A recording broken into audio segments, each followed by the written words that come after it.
Alright guys, quick plug. Welcome back to my channel, John R. De La Cruz. So, as what I've said, we're taking Japan Airlines back to San Francisco. So it's gonna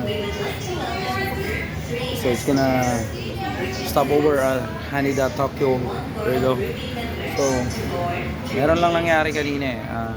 I was checking in. They told me that I requested for a vegetarian meal. Sabi ko wala akong nire-request na vegetarian meal. Tapos nakikipagtalo talaga sila na binook daw ng yung nag-book sa akin, yung travel agent ko, inilagay daw na request na vegetarian meal na ako. Hindi nga ako vegetarian eh. Kumakain ako ng vegetables once in a while. Pero hindi ako vegetarian. So, talagang nagalit ako. And then ngayon, nilapitan nila ako.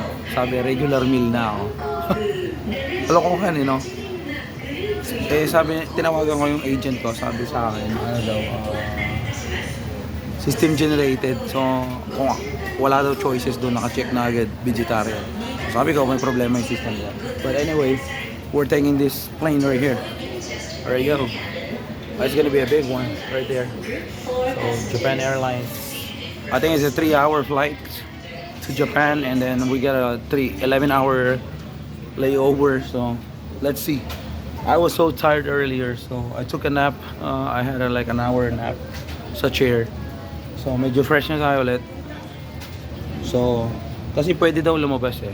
We can go out sa Japan and vlog. So tingnan natin.